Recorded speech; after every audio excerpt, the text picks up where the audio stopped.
Badlands. What are the Badlands? Explain those Badlands. That's a hell of a name.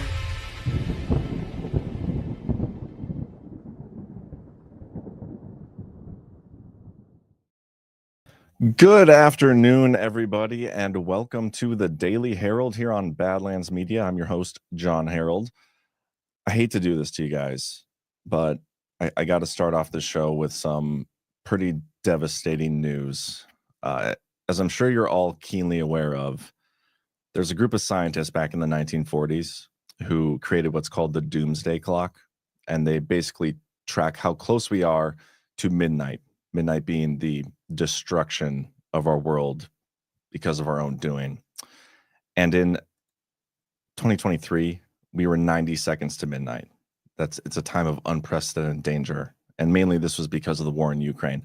Well, today they updated the clock, and I need to show you guys the update that we now have. And this is, like I said, just terrifying and devastating. I don't even know what the right word is for this, but take a look. Thank you all for being here today. It is the determination of the Science and Security Board of the Bulletin of the Atomic Scientists that the world has not made sufficient progress on existential risks threatening all of humanity. We thus move the clock forward. In setting the clock closer to midnight, we send a stark signal. Because the world is already perilously close to the precipice, any move towards midnight should be taken as an indication of extreme danger and an unmistakable warning. Every second of delay in reversing course increases the probability of global disaster. It is now 89 seconds to midnight. This is the I'm sorry. This is the closest we've been to midnight, and I just thought this was so funny, like how seriously they're taking themselves. Threat level midnight.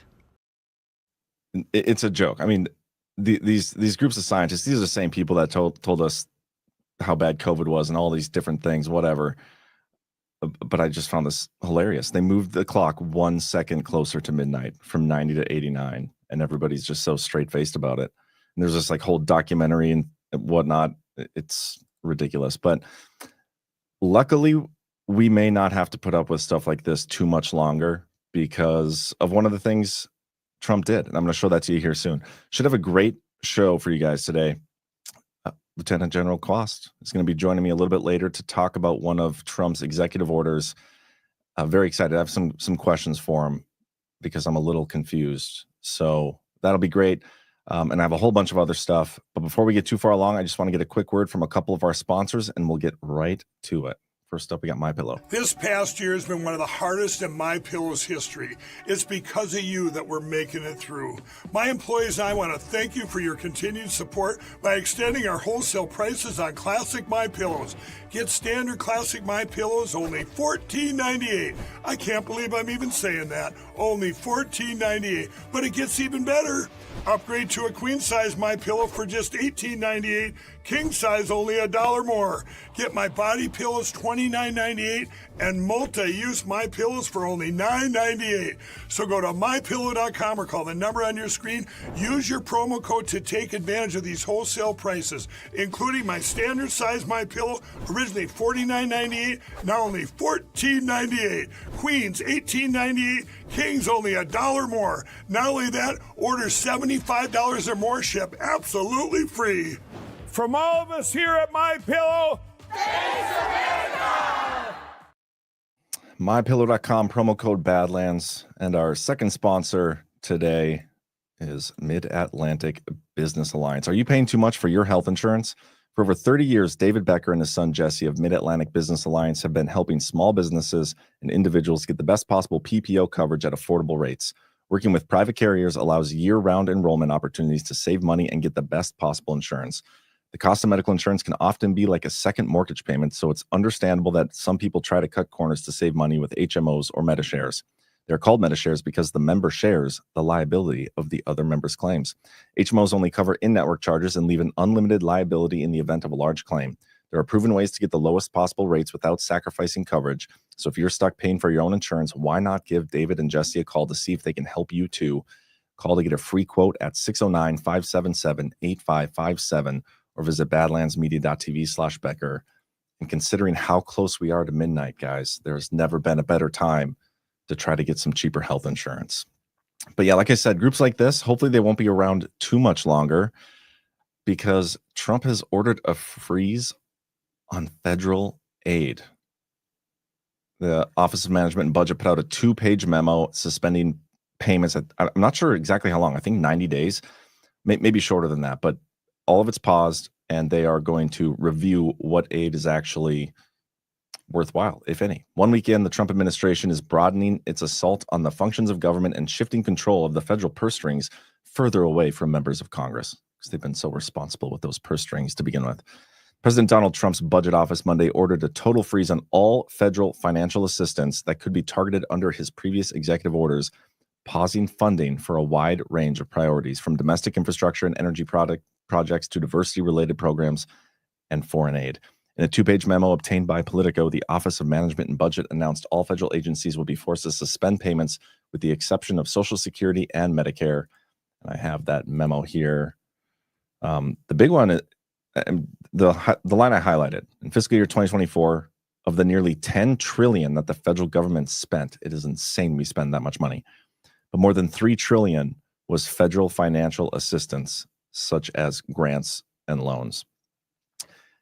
Every year when we do the budget discussions, I do look forward to Rand Paul and his little budget festivus thing that he does, where he goes through all the ridiculous things that we spend money on as a government.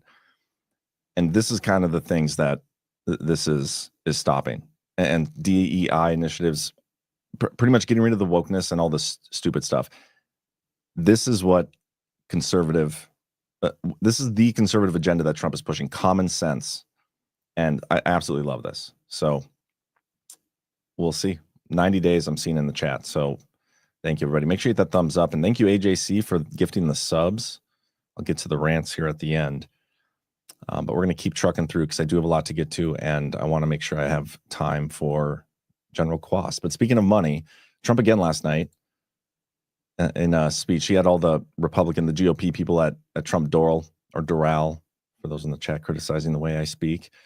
And he gave a little speech to them, little rally type talk. And this is what he said, again, hinting at kind of removing the federal income tax. Can't get enough of this. And that was all made through tariffs. We had no income tax. The income tax came in 1913. As I said in my speech last week, instead of taxing our citizens to enrich foreign nations, we should be tariffing and taxing foreign nations to enrich our citizens. Does that make sense, right? Love that idea too. Absolutely.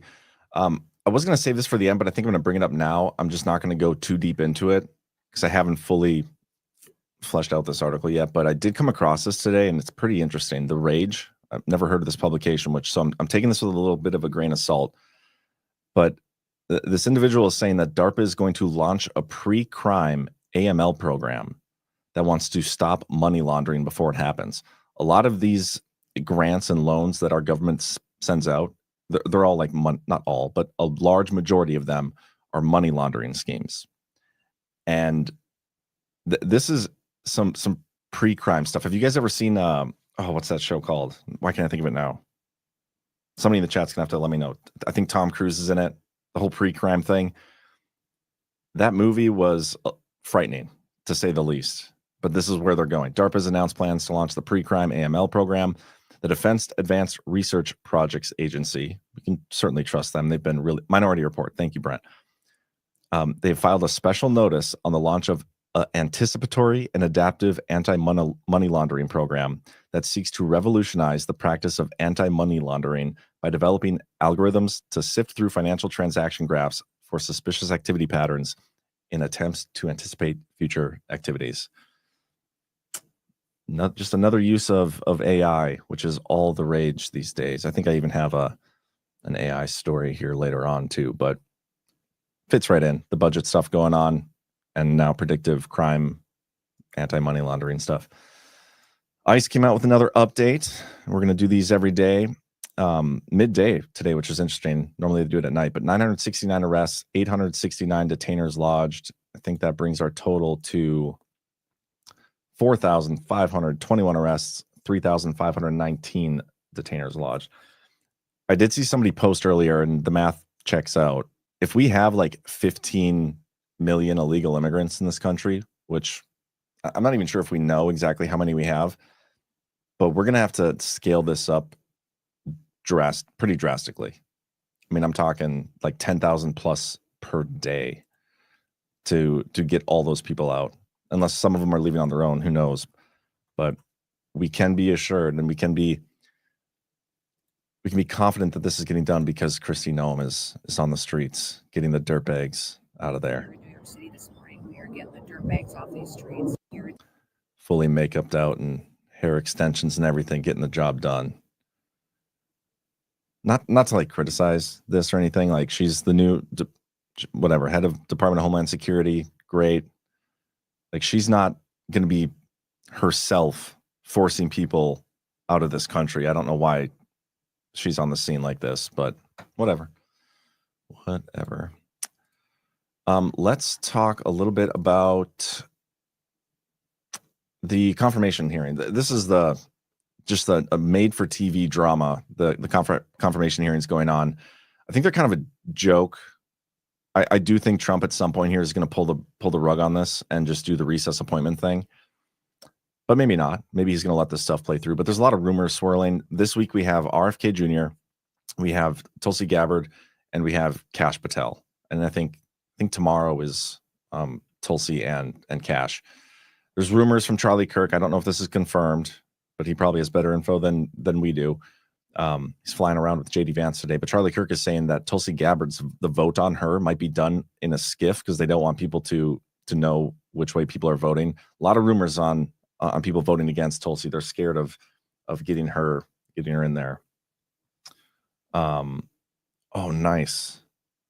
Ash is watching the press briefing right now, and she just let me know that they're announcing changes to the briefing room, and we can apply. Yes, we're gonna get to apply. Can't wait. That is amazing news. We might actually get access to the White House without having to go through the WHCA. Anyway, the briefings, the confirmations. So Tulsi's a big one. We also got Kash, another huge one. And they're scared of him. Adam Schiff was out yesterday making the rounds. He's been making rounds for like a week. Take a listen to this. Patel is believed to have essentially lied about whether we had permission to fly into the country in which the rescue operation was going to take place. That had to be delayed while they had to confirm whether, in fact, this was true. If you can't trust someone in these urgent situations, whether it's a hostage rescue or it's reports of a terrorist act that might be committed, if you can't trust the FBI director in that room, people are going to get hurt. And so you need someone of character. You need someone that you can rely upon. You don't want someone who is endlessly self-promoting, self-aggrandizing, claiming they had positions they didn't, claiming they got authorizations they didn't, or fabricating things, blaming the government, in this case, the FBI, for January. I hate this guy so much. But he's scared of Kash Patel. Do you remember what this guy did after some of those Senate Intelligence Committee meetings and hearings where they go through evidence and question people, whatever, and he'd come out and he'd just straight up lie to the American people? And it was Devin Nunes and Kash Patel who were the ones working against him, trying to correct the record, the Nunes memo. That's why they're afraid of Kash Patel. Kash Patel has come out and directly said that one of the first people he's going after is Adam Schiff, because this guy is what's wrong with our country. Kash, in 10 seconds, who are the three people that, if Congressman Nunes is right, they need to call? Adam Schiff, Nancy Pelosi, and Raskin. Oh, easy day, all day long. Subpoena their phone records. They leaked mine too, so I'm ready for the revenge of truth to come about. God, like Kash Patel saying revenge of truth to come about. That is amazing. Can't wait. Ash just told me she's watching the press briefing and kind of giving me updates. A little update on the drone situation. from before the election, or no, it was after the election, right? After the election, before inauguration, the drones were authorized by the FAA, and many of them were hobbyists. They were not the enemy. That is a quote from Action America. And if any other breaking news comes in, I will let you know. Otherwise, I'm going to keep trucking along here because I want to get through as much as I can before General Kwast joins us. Yesterday, Trump put out a few executive orders. 1, 2, 3, 4. 4 executive orders, and one of these National Remembrance Day of Auschwitz. Also, we got the Melania Trump's official portrait. But we're going to go through the EOs here. Many of them, well, I guess all of them, were very military, national security focused. Let's start here with reinstating service members discharged for refusing the COVID vaccine. I actually got a text from one of my buddies. It was in a group chat, but he said, like, dang it, I should have just refused the vaccine and left. He's a National Guard guy, but he took the vaccine. I think he regrets it. But it was interesting for him to say that. Like, I should have went with my gut and left had I known. And I wonder how many other people are out there like, dang it, why did I not just quit or leave or allow them to fire me? Because here we have Trump reinstating anybody who refused the COVID vaccine. Executive order directs the Secretary of Defense to reinstate all members of the military, active and reserve, who were discharged for refusing the COVID vaccine and who request to be reinstated. So anybody who wants back in can get back in. Those who are reinstated will receive their former rank and full back pay with benefits. Amazing. Correcting an injustice. In spite of the scientific evidence, the Biden administration discharged healthy service members, many of whom had natural immunity and dedicated their entire lives to serving our country, for refusing the COVID vaccine. Government redress of these wrongful dismissals is overdue.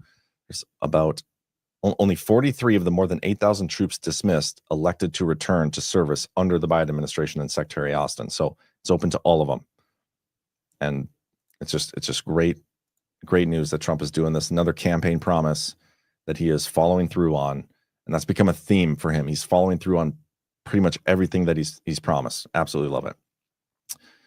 Next we got, it was this executive order, restoring America's fighting force. And this is him kind of going after the DEI stuff. And it's pretty epic. Oh, the next one's the really epic one. So we'll skip ahead to, is this the right one? Sorry, guys, bear with me. I got so many pages open. Yeah, this is the one. This order also abolishes any remnant of the DEI within the DOD and Department of Homeland Security. And now that we have Hegseth in there, this stuff's just, it's going to be very, very quick, very short order that they're going to right the ship here.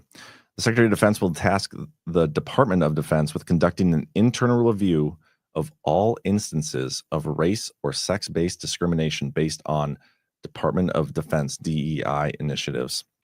And then he talks about Obama and Biden, what they did. The two administrations exploited the military in favor of identity politics, harming our national security or national defense, undermining the non-political nature of our military, and eroding morale and recruitment. Due to this woke assault, the services together logged their lowest recruiting records since 1940, with 41,000 troop shortfall in 2023. 41,000 troop shortfall. It's a huge number. I'm curious to see the flip now, the flip side, and what recruiting will be. Today's order moves our military away from this dark period and renews a spirit de corps, readiness and focus. It returns Pentagon to the warfighter.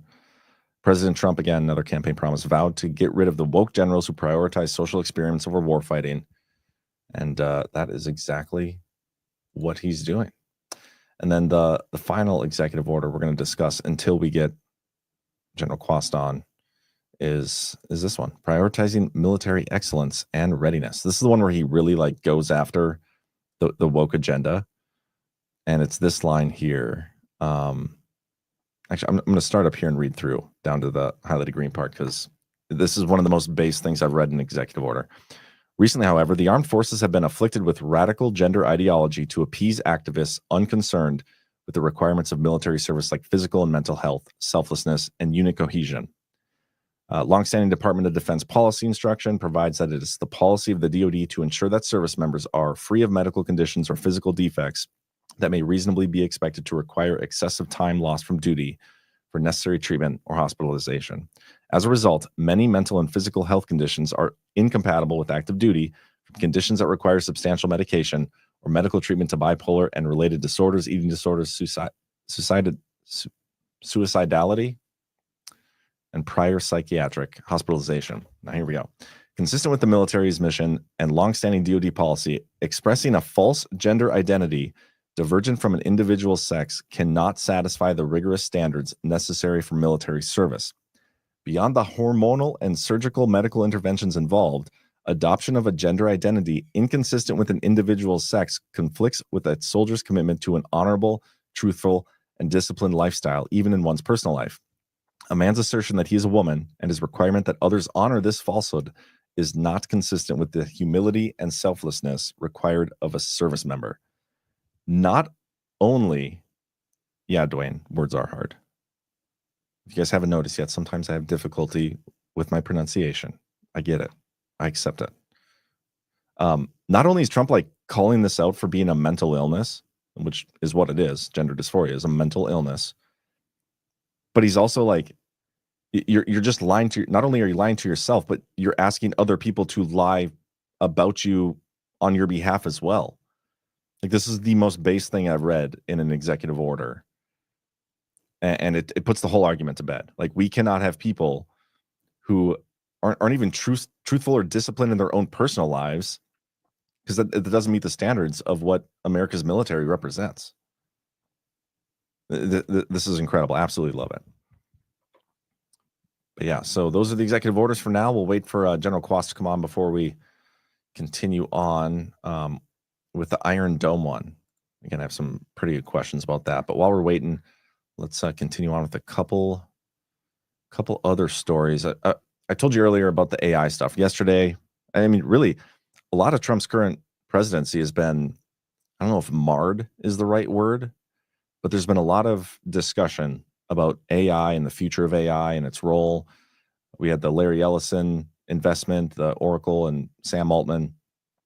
Yesterday, we had DeepSeek from China and their AI program coming out, and stories of how they basically subverted American AI, American tech AI, and the tech bros with their own cheaper version, which I'm not even sure that's true. I'm not even sure they can create that AI, or they did create that AI with less GPUs or whatever. But now we have OpenAI the very next day coming out after their, the tech or the stock issues and everything, price going down. We have OpenAI coming out and saying that they're launching ChatGPT for the US government. And I don't know how I feel about this. But yeah, OpenAI on Tuesday announced its biggest product launch since its enterprise rollout. It's called ChatGPT Gov. It was built specifically for government use. Since the beginning of 2024, OpenAI said that more than 90,000 employees of federal, state, and local governments have generated more than 18 million prompts within ChatGPT. How do they know that? They've used the tech to translate and summarize documents, write and draft policy memos, generate code, and build applications. How do they know that? If they're just now launching the government version of ChatGPT, how does OpenAI know that more than 90,000 employees of federal government and whatnot have been using ChatGPT since 2024? Are they like monitoring that in some fashion? Have they been monitoring that? I feel like that's something they shouldn't know. But it's an interesting disclosure right here in this CNBC News story. Curious to see what Trump does with this. OpenAI spokesperson told CNBC that the company acknowledges there are special considerations for government use of AI, and OpenAI wrote in a blog post Tuesday that the product is subject to its usage policies. And they also say, I know President Trump is looking at how we can potentially streamline that, because it's one way of getting more modern software tooling into the government and helping the government run more efficiently. So we're very excited about that. I don't know if I'm as excited. I'm definitely not. I hope Trump addresses this. I know Sam Altman was there with Larry Ellison when they announced the AI infrastructure investment, the data center stuff. I know Trump is kind of partnering up with these guys, and I'm not necessarily against it either, because I think I'd rather have them here under Trump's watch, and I've said this before, but here under our watch than taking their investment and going overseas. And who knows what would happen in that case, right? But we can still keep them at an arm's length in a lot of ways. So we'll see what happens here. Yesterday, we had Trump post this. The United States military just entered the great state of California and, under emergency powers, turned on the water flowing abundantly from the Pacific Northwest and beyond. Days of putting a fake environmental argument over the people are over. Enjoy the water, California. I did find this interesting because this is what he told us about, what, 4 months ago, back in September, while he was on the campaign trail. You have no water down here. And the reason you have no water, you have the canals. The reason you have no water is because Gavin Newsom didn't want to do it. I had it all done. I had the Department of Commerce at the time, believe it or not, they're the ones that rule on this particular issue. So you have millions of gallons of water pouring down from the north with the snow caps in Canada and all pouring down. And they have essentially a very large faucet. And you turn the faucet and it takes one day to turn it. It's massive. It's as big as the wall of that building right there behind you. And you turn that and all of that water goes aimlessly into the Pacific. And if they turned it back, all of that water would come right down here and right into Los Angeles. So there we go. Trump solved the water crisis in California, and he used a big faucet to do it. But very excited, guys. Got my first guest here on the Daily Herold, and you all know who this guy is. He's been with us for a while. He's been to pretty much every one of our events. He's been on the network many times, and I've got some questions. So let's bring him on. General Kwast, how are you doing? Doing well, thank you. It's a pleasure to be on your show. A real honor. Awesome. I'm so excited about this. This executive order that Trump put out yesterday. Let me pull it up on the screen here. The Iron Dome for America. Have you had a chance to read through this yet? Yes. Okay, so it drew back to Ronald Reagan era and the Star Wars. I think they kind of coined a lot of that stuff. I did some research on it, but my first question is, this is meant to be defense of like ballistic, hypersonic, advanced cruise missiles. Is that a serious threat that we actually face right now as a country? Well, what is interesting, and again, I really appreciate your show and the model you've put together here to get the truth out there. The reality in the geopolitical realm is that technology is always like a cat and mouse game.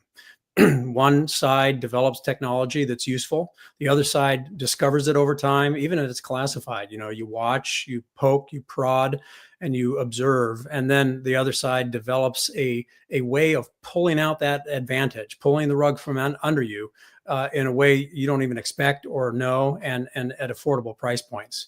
So there's an economic game that gets played in affordability, and then there's the effectiveness game, and it's ongoing. So as soon as we put our missile defense systems into place, our competitors out there in the geopolitical world went to work trying to design ways of working in the seam lines or making it too expensive for us. And so it's always in need of refreshing and update. And especially with technologies that have emerged in the last decade or so, like drones, for example, where now you have back 15 years ago, a drone would pop up and go over a fence line, and you were like, well, that fence is no longer working.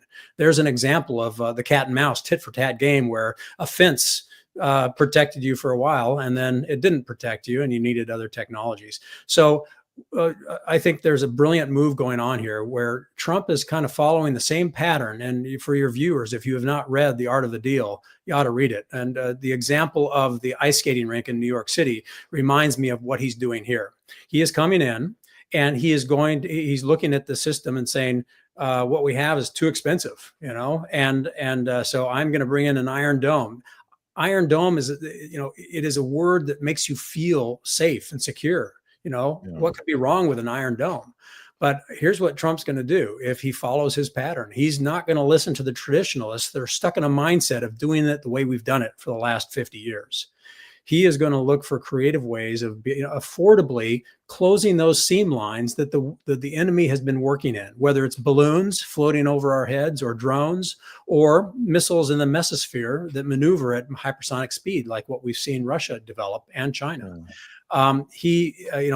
So we do have a system in place, but it is ripe for reinvention. To give us the competitive advantage of a technology that is useful, affordable, and puts our enemies on their heels. And what it does too is it feeds into this idea that your investment in nuclear weapons in the traditional sense of these intercontinental ballistic missiles is irrelevant now. You've spent all that money and it's useless. So there are so many layers of strategy that are playing out here. The one thing I'm certain is Trump's not going to listen to the traditionalists that just the lobby groups that just want to do more of what we've done for the last 50 years. He's going to go, and this is an extension of Reagan's vision, and he's going to take all that off-the-shelf technology that's been developed since Reagan did this for geopolitical good, and now we can build it with off-the-shelf technology. Yeah, it's interesting you say that, because he's been talking a little bit lately about denuclearization, and one of the best ways to do that is to make nukes irrelevant by you can't even shoot them or get them off the ground. And there's even things in this executive order where they say, let me pull it back up here. Defeat missile attacks prior to launch and in the boost phase. So before they even get out of the silo, which I think that kind of technology is fascinating. So if you could comment on that. And one more thing, when people think Iron Dome, they always think Israel and like the surface to air defense. But I almost feel like that's a misnomer, because a lot of the things he's talking about here is like space-based interceptors. I mean, is the Iron Dome the future of the Iron Dome that Trump is envisioning here, is it all from like space satellites? No. So, this is part of his mastery of the narrative, and everybody in the world knows Iron Dome. The word, genders up this sense of protecting yourself against the attacks from your enemies. And but you watch, it will not be built in the same model as Iron Dome. It will take that and build it relevant for the 21st century, if you will, meaning that it is because Iron Dome is expensive, and you're spending a lot of money on a missile shooting down something that's a fraction of the cost. Yeah. And in all competition, it's all about the economic endurance. Can you afford to defend yourself longer than your enemy can shoot at you? So the economics of this is as important as the technology's effectiveness. And this is the way President Trump thinks. And so what you're going to see is the Iron Dome is just so everybody understands what he's going to do. But the way that is mechanized is going to include layers from the planet all the way through space, with every element playing a role that's effective at closing the seam lines of today. And when we do that, we will have a certain period of time where we have dominance that nobody can do what we can do. And that's where you have leverage diplomatically to negotiate for no nukes, if you will. But eventually, clever people from other countries will figure out other seam lines, and we'll do it all over again. That's why it's the cat and mouse game. It's the forever war. You're always in competition. And we're just at a stage where the pent up technology that can be deployed to build this Iron Dome that President Trump is talking about is just going to be masterful, and it's going to be fun to watch. Interesting. Can you comment on the different layers? Because I read this too, like the tracking space sensor layer, and a couple times you've mentioned layers. There's different layers of the, I don't know, stratosphere, atmosphere, space. Do you know what those are and how they're different? I mean, I have no idea.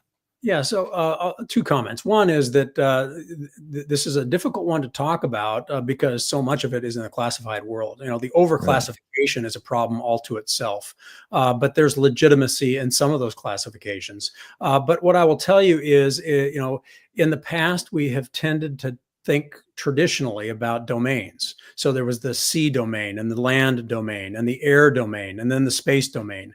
And so there are, the people that are responsible for air power, think about air power where air breathing engines operate up to about 60,000 feet or so. And above that, they don't pay attention because that's not their job. And the space people are way up there in orbit, And there's a huge gap between where air breathers live and where spacecraft live. And that's one of the seam lines that our enemy has optimized and that we have closed in some ways, but it's not an elegant solution. So when I talk about layers, it partly describes the fact that we tend to be compartmentalized in the way we design solutions, yet our enemy is coming at us with holistic attacks that can operate in space, in the mesosphere, in the atmosphere, and our systems are designed to kill anything in air, but it's not looking at space or kill any. You can see how they are optimized for these different layers, but you need a holistic approach. So there are layers. Some of it you can talk about. That is a good way to describe it. That the Kármán line, if you will, the differentiation between our atmosphere and then space is one of those fracture lines in our design approaches in the past that was exploited by our enemies, and we have closed that seam. But there's a way of closing it more affordably.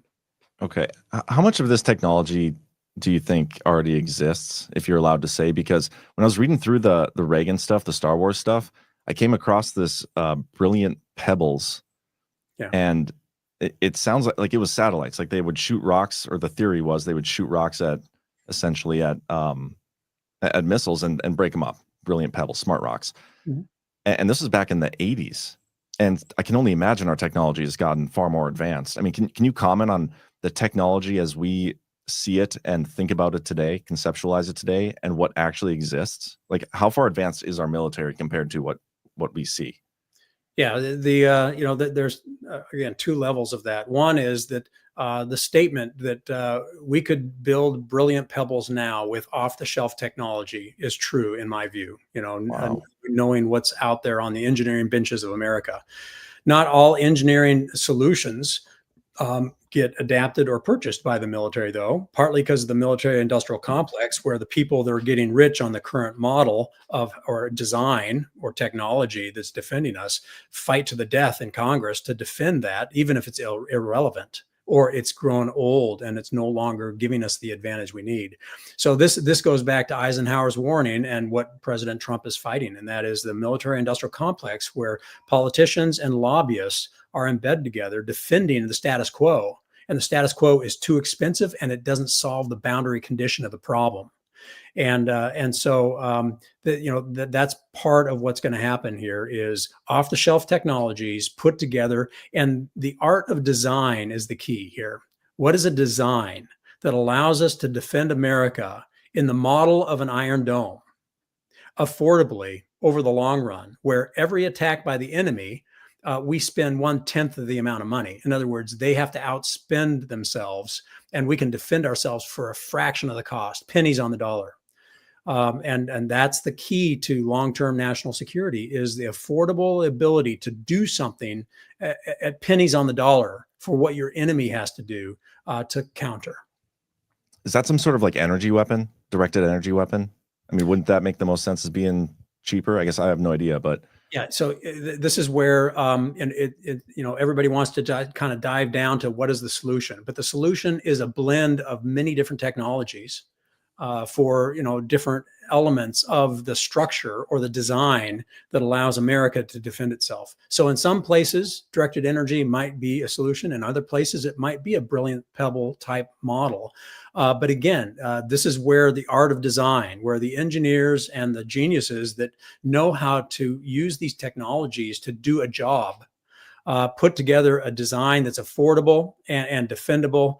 And this is where President Trump has a real genius, be able to listen to these different advisors and then see and understand the efficiency and effectiveness of a superior design, a genius design, and then implement it and build it. And then we have the competitive high ground. We have the strategic high ground for a certain number of months, years, or days. It's funny, back in the 50s, when we would design a technology, we would oftentimes benefit from years of advantage like stealth, for example, before the enemy starts degrading our ability to use it as an advantage. Nowadays, with the digital age we're in, sometimes the competitive advantage is in AI, and it's only for a millisecond. And then another AI programs in a way that takes that advantage away. So the temporal dimension of advantage has shrunk as the speed of Moore's law and the speed of computation has gone up, but not in all areas.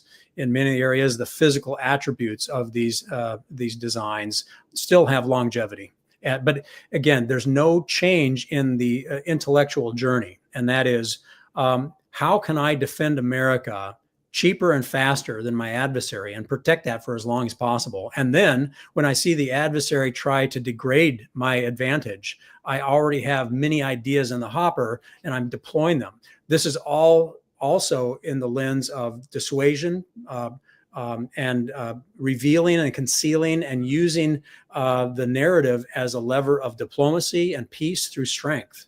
All of these things, President Trump is playing in tandem in this 5G chess that's going on. And so it's brilliant to watch. You're going to enjoy seeing the outcome of these things. Interesting. Appreciate that insight. One more question for you. Having observed Trump's first 7-8 days back in office, what has got you most excited? I mean, the culture change that we're already witnessing within the military with some of these recent executive orders, it should shock some people. But from that perspective and just generally, what do you think of this first week in office for Trump? Yeah, I'll coin a phrase, or not coin a phrase, but I'll use a phrase that's been used before, and it's called, the Trump effect. The concurrency of what he has done in the first week has done something very powerful, and that is it has struck fear into the hearts of our enemies and reassurance in the hearts of our friends. And because of this, the dynamic you see in any organization, whether large or small, and I got to see this throughout the military, 20% of the people are going to hate you no matter what you do. 20% of the people are going to love you no matter what you do. The other 60% go where the wind blows. And what we're watching is a global shift of 60% of the world population towards Trump because they see him as successful, and he is. That's the Trump effect. And he's going to play that for all the power it brings to America's security, both economically, our sovereign soil, our government, and most importantly, our values, our constitutional values. So he is just playing this in such brilliance. 300 years from now, they will write history books thinking that, how could a man exist that was able to pull this off? It is just a beautiful thing, and we're so lucky to be alive right now to watch it and to participate in the constructive pieces where we are bringing back our morality and our ethics and our communities and the power of a citizen to pay attention to the politics and the power they give politicians and hold them accountable when they make a law or a policy or a regulation that is counter to our Constitution or our values. Wow. Appreciate that, General. And thank you so much for joining. We'll definitely have to have you back. We'll keep going here. Thanks, General. Thanks for having me on. Appreciate it.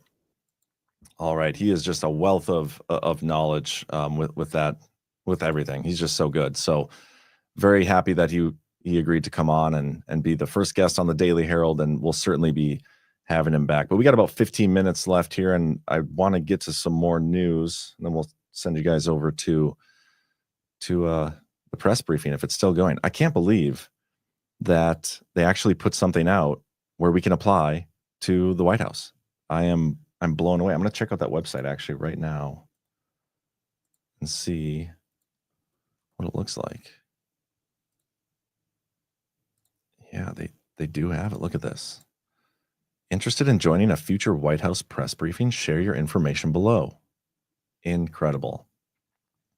We will certainly be there, guys. I'll let you know. So, I don't remember what my last stories are here, but there's one thing I wanted to address. With Congress, okay, a lot of people like General Kwast was saying, they're coming to Trump's side. They're almost riding Trump's coattails. We're seeing this all over, not just the mega movement and people online and social media influencers and tech bros and all these things, but there are government people doing this as well. And I have nothing against Nancy Mace. I don't really care, but I keep seeing her posts about like gender stuff, gender this, the whole bathroom thing about trying to ban a guy from using a woman's bathroom, which I totally agree with that stuff, totally. But one thing I'm not going to shy away from doing is calling out our government officials when they're being hypocrites or they're just riding a wave. I think people should be operating in truth and integrity at all times. Okay. That shouldn't change. Your stance on certain topics or issues shouldn't change based on where the wind is blowing, as General Kwast just said. But we see this all the time in politics, and it's one of the problems with politics is people go where the wind blows because they want to stay in office, they want the money, they want the social media clicks, whatever it is. And Nancy Mace is doing that right now. I'll show you her Twitter profile, and then I got to show you something from before, a bill that she co-sponsored at one point, which is totally in contradiction to how she presents herself these days. Like all of her posts recently, I told my children when they were in elementary school, you better come home with A's and B's, not pronouns. I refuse to be lectured to by people who think there are more than two genders. Hold the line. You are the media now, connecting media lies, blah, blah, blah. There's more here. I mean, I had a bunch pulled up, but a lot of it's been about gender stuff, getting the genders, only two genders now. There's, no men and female bathrooms. But check out this bill. This is a bill I want to show you back in, when did this come out? Fairness for All Act. It was introduced in February of 2021. She co-sponsored this bill. This is her right here. This is a list of co-sponsors, date co-sponsored. She co-sponsored this bill 3/11/2021. The bill is to prohibit discrimination on the basis of sex, sexual orientation, and gender identity, and to protect the free exercise of religion.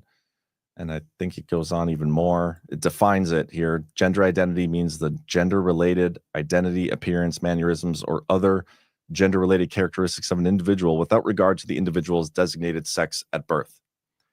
She co-sponsored a bill like where they wanted all genders, whatever you identified as, doesn't matter what you were born with, like complete contradiction to the way she's presenting herself right now. And again, I have no issue with Nancy Mace. Personally, I don't follow her that much. I just keep seeing all this stuff popping up, and I remember this happening back in the day. And it's this kind of stuff that I think we need to be calling out, because this kind of proves that she's a liar, does it not? Like, she's willing to co-sponsor a bill previously, but now she's all against it. Those are contradicting. That's hypocrisy. Stuff like this, you shouldn't be flip-flopping on. Like, you can flip-flop on an economic agenda based on understanding more facts of the trade deficit. I get stuff like that. But the gender thing, that's a hard one to like. I did some more research now, and I no longer believe that there are more than two genders. No, it's an immutable truth. That doesn't change. And so every now and then on the show, I'm going to call some stuff like that out when I see it, because I just don't like people presenting themselves as something that they're not. And that's what I think is happening here. We got about 10 minutes left. I'm going to check the website for anything else new. I haven't seen anything from Ash. So I got a couple more things I want to highlight here. This is good yesterday. The Justice Department fires lawyers who prosecuted Trump, and then they opened up their own review. So the Trump-era Justice Department on Monday fired more than a dozen lawyers who worked on special counsel Jack Smith's two prosecutions of the president, while a Trump appointee opened an internal review of the department's decision to charge hundreds of January 6 defendants with felony obstruction offenses in connection with the Capitol attack. Together, the moves escalated the Trump administration's planned shakeup at the department and signaled its eagerness to swing back at people Trump says targeted him unfairly during the Biden era. So forgive the Wall Street Journal and their, the way they phrase that. But I absolutely love this, because we know what they did during the Biden administration and the Jack Smith cases was political persecution. And we're not seeking revenge. And I don't think Trump is seeking revenge. I don't necessarily even like that word. Sometimes I might like that word, but in this case, I don't. We are seeking justice. We are seeking retribution. These people, and it wasn't just a Trump. I mean, he was the primary target, but all the J6 people, even us, like to a smaller degree, the way we were politically persecuted on these social media platforms, not being allowed to say the things we believe freely. I want justice for that. That's not okay. And what Trump is doing here, ordering a review of this and firing these people that were involved, I hope it goes further. I hope Trump should establish a special counsel into what took place under the Biden administration in that Justice Department. Those people deserve to have their actions reviewed and publicized. And if there was any actual wrongdoings, they should be prosecuted for it. Trump didn't commit any crimes, but these people did investigating him, and they need justice. And if we don't get the justice phase, how do we ever stop this stuff from happening again? Like you can only fix so many things if you're Trump. But people are going to be people, and people are going to do bad things unless they see there are repercussions for doing so. So we do need that, and that's why I've been harsh on the retribution tour that Zuckerberg's been going on, and all these other people. Like, they can go on as many podcasts as they want. It doesn't change the fact that they likely committed some sort of crime. You can't spend $400 million on elections and just get away with that. You can't censor half the people on the planet because they talk about things that you don't agree with. And we were the ones that were speaking the truth the whole time when it comes to the COVID narrative and many other things, all these things. We need to see that justice. And I hope Trump takes it to that next level and not just orders an internal review. I hope he establishes a special counsel. I hope this internal review leads to uncovering wrongdoings and actually establishing a special counsel to get to the bottom of the stuff to prevent it from ever happening again. That's where I'm at with that. Next up, what else we got? I might have gone through my stuff a little too fast. That might have been all the news stories that I had ready. Crazy. I'm just double checking all my tabs here, guys, because I might be getting you out of here under an hour with having a guest on. That would be a record. Yeah, I think I got it all. If you guys can hear those clicks, that's every one of my tabs. Literally like 50 of them. Okay, yeah. That's all the stories I had, guys. That's amazing. So we're out of here a little early today. Hit that thumbs up. Make sure you give a follow. Go follow or subscribe or whatever over on YouTube. So it's youtube.com/ the @ and then TD Herold, HEROLD. And then also we do have the Substack. We're going to be putting out show notes soon with all the links to the stuff we cover, so you can look into it yourself and share with your friends. And that'll be, I think it's TD Herold. Oh gosh, no, I don't even know. TD Herold at substack.com or .substack.com. Oh man, hold on. I just want to make sure I get this right. Yeah. Oh, sorry. Daily Herold, dailyherold.substack.com. So we will be posting that up. Probably starting next week, but we'll email the show notes out to you every single day once we get rolling with that. And then, yeah, I think that's all I got. If you have any suggestions or topics or guests or whatever, you can reach out to daily@badlandsmedia.org. That's daily@badlandsmedia.org. And other than that, I'll be right back to read through the rants. So thank you, everybody, for tuning in. We shall see you tomorrow at 1 p.m. Eastern.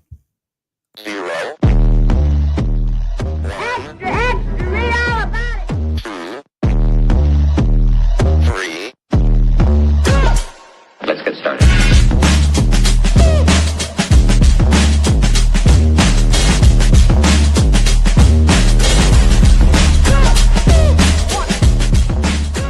That's what she said.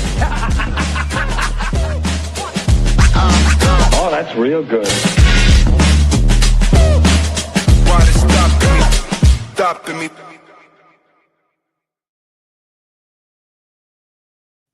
All right. I don't see anything over on the Badlands Boost site.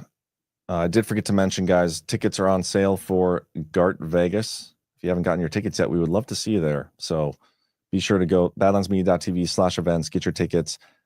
The virtual tickets will be on sale soon. But yeah, let's go through the rants here. 12 Indie Boy. Nice to see you, Ty. Looking forward to seeing you in Vegas. I know you and Jace will be there. It says, I felt your sarcasm. Doomsday Clock. Yeah, I could not believe that. Like this this 1 hour video they have, and halfway into it, they're talking about all the issues with our world and the threat of nuclear war and pandemics and Trump being in office, and all of that led to putting us 1 second closer from 90 to 89. And it's just so funny to me. Final demand, $10. This is the best show on Badlands. Nobody knew that what Trump would do when he was back in office. Holy shit, my freedom nipples can cut steel right now. Sans election, how happy are you, John? Very happy. This is very exciting times. And yeah, minus the election stuff, I love where Trump is going with things. Pretty much on every level. He's keeping to all of his campaign promises. He did say, though, one of the promises, I believe, was something about fixing our election system. So we'll get there. Brent Dwayne Cates, thank God the real star is here, talking about General Kwast. And yeah, he is a star. He's so brilliant. Very grateful that he's willing to take the time out of his day to hop on and discuss this stuff. And I will be having him on more often when relevant topics come up, and looking to do that with other people too. So we'll get there. Murphster7, $20. Loving your new show, John. Thank you, General Kwast, for your service and joining John today. Love you both. Thank you, Murphster. And then VP Nichols, great show. And IV regarding May, she is repping her constituents. It shouldn't be about what she thinks. It should be about what she truly understands of her constituents and what they order her to do. I agree with that. But also, like, if you're going to co-sponsor a bill and then 2 years later be like anti everything that was in that bill, like, that's a very low integrity thing. You know what I mean? That's and your constituents, you should represent their wishes and whatnot, but you should still be who you are. You should be true to who you are. That's why your constituents should elect you in the first place, is because they like who you are and know you're going to represent them. But yeah, it's just low integrity. There's too much of that in politics these days, and we can't just allow people to get away with that. So I'm going to call it out when I see it. And then thank you, Team Smooth, for gifting a subscription. And again, thank you, AJC. I saw that one earlier. But that's everything, guys. We'll get you out of here, and I'll see you tomorrow at 1 p.m. Eastern. Make sure you stay here for all content from Badlands Media. Have a great rest of your day.